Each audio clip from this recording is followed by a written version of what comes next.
Hey guys, so it's me. I'm coming at you today with a video about Infinity War, about Avengers Infinity War. The film was great. I still think it was great. I still stand by it. I still really enjoyed it. I think an important thing that we need to talk about here is suspension of disbelief when we're going into these films. So let's talk about that.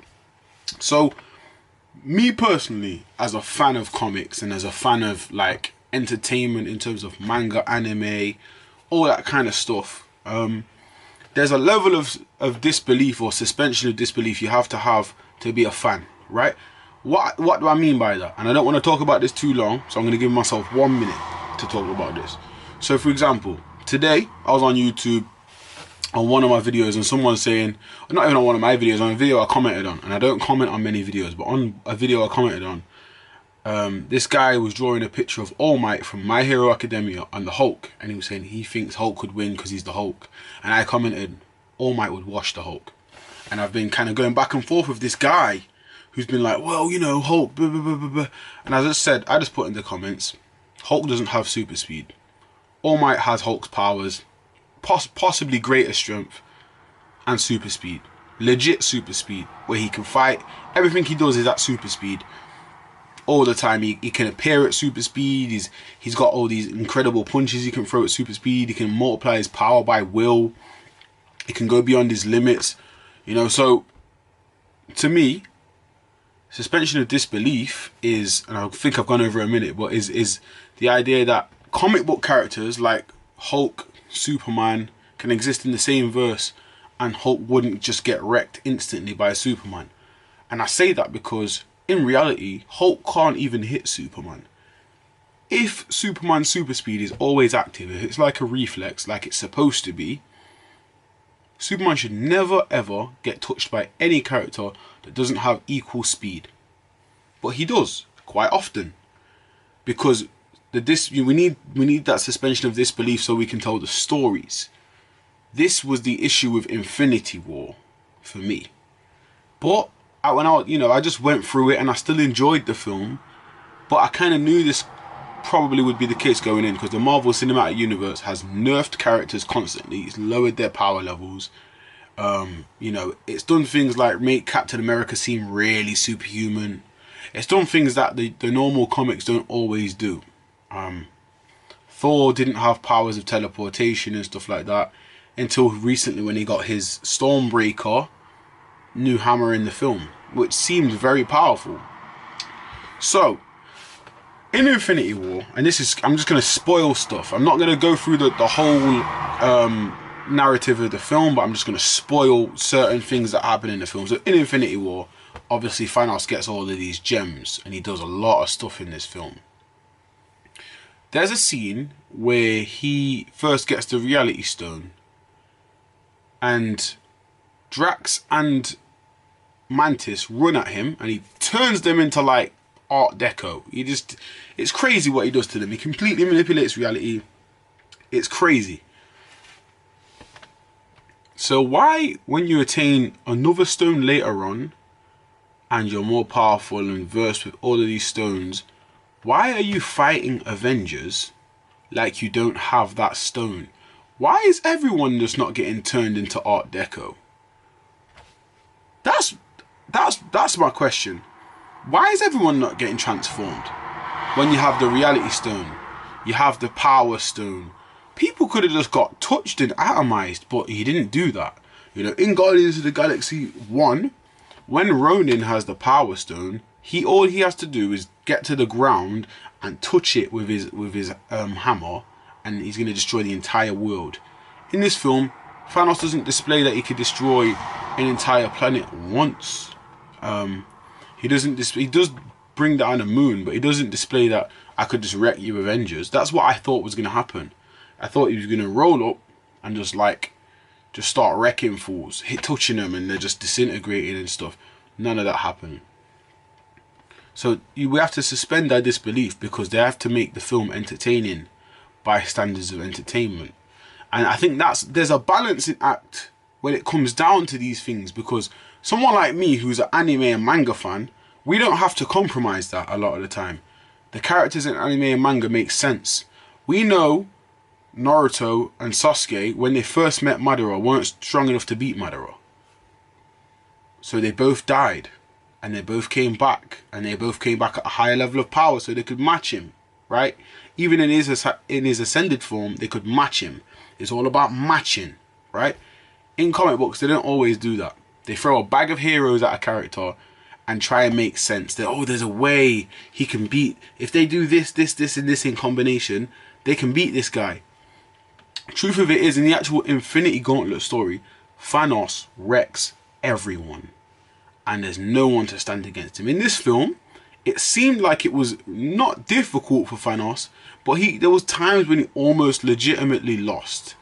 Which was so strange, because he had all of these stones and he didn't seem to really be using them. Yeah, I get that there was there's scenes where he's fighting Iron Man, and Iron Man's putting up a really good fight, and Iron Man has this really cool nanotech suit and it has all these capabilities, and he keeps like stopping Thanos from closing his hand, because I think in this world Thanos closes his hand and that's how he uses his stones, or activates the stones.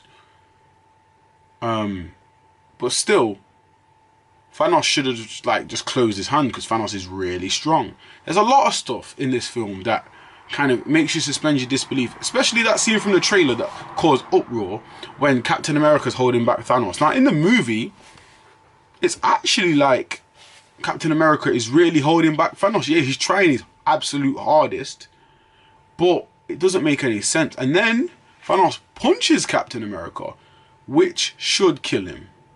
Probably, he doesn't kill him, he gets up, I think, but it's like, some things in the movie happen that made sense to me, like when he rewound time, because they destroyed the stone in the Mind Stone from Vision, and he rewound time and made the stone whole again. I knew that was going to happen, because I thought to myself, I swear he's just got the time stone off Doctor Strange. I swear he can just rewind time. But that's what I'm saying, a lot of stuff, like when he came to Earth, he had all the stones. All that little fighting resistance in the forest, and I know they had to do it to build dramatic tension, and this is what it comes down to. He could have just used a time stone and froze time. He could have just used a space stone and teleported. He could have just used a power stone and blasted everyone away. What I did notice about this film's portrayal of Thanos, though, is he's not evil. He doesn't seem evil. Now, in the comic books, Thanos is kind of evil. He is completely and utterly self-righteous. He completely and utterly does his own thing. In this film, he's kind of like a character. He's kind of like Jor-El from Superman's origin and General Zod mixed into one character. He completely feels like he's doing the right thing, and he feels like he was doing it for his home world, and he feels like the universe can flourish if he continues to do this thing. And this thing is, I'm gonna erase half populations from everywhere. Equally, without bias, we're just going to erase half populations and everywhere will be a paradise. And that is Thanos' idea. And that is the character that they've created for this cinematic universe. And it's a shame to me that every time we create a film, we always have to change the character from their comic book version so much. Now, one of my best friends, in fact, was saying this version of Thanos is his favourite version.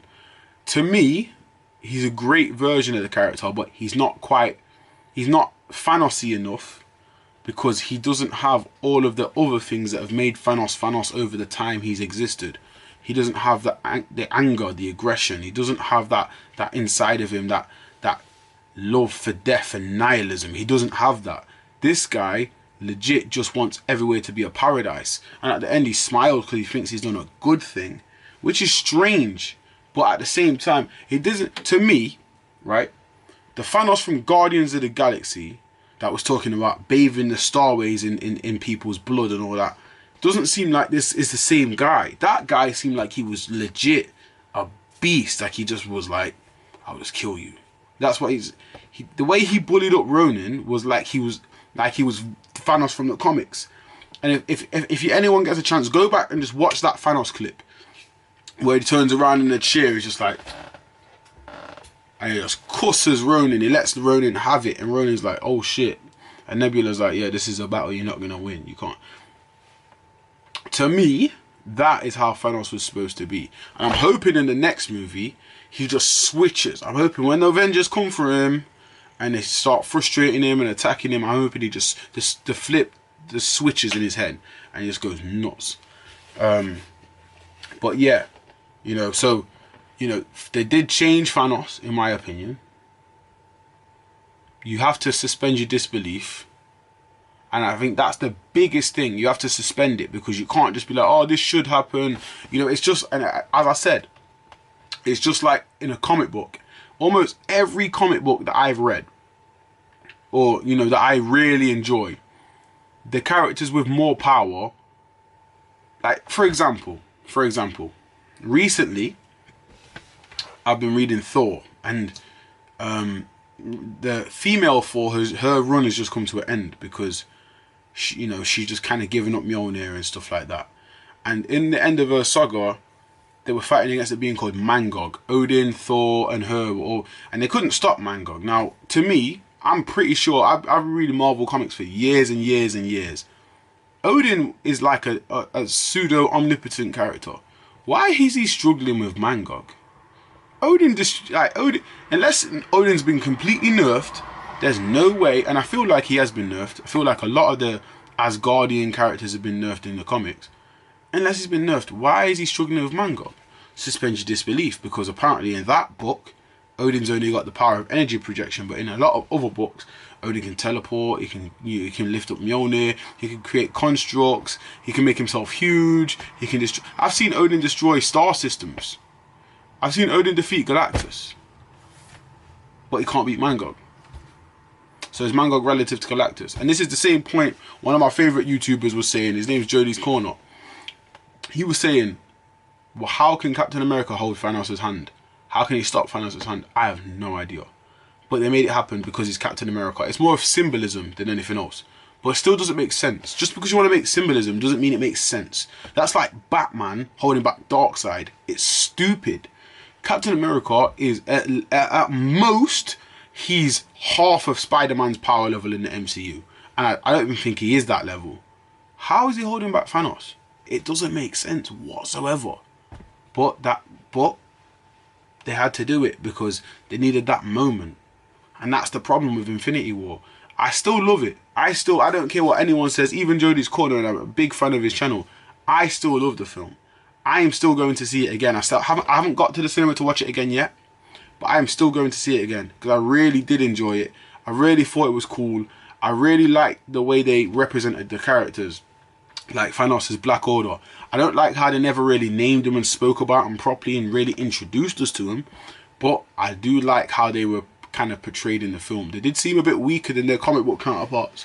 And Ebony Maw has telekinesis in this film, and he's way stronger than he is in the comics. In the comics, he doesn't really have any powers, so that was strange. But you know, you have to suspend your disbelief. That's what it all comes down to.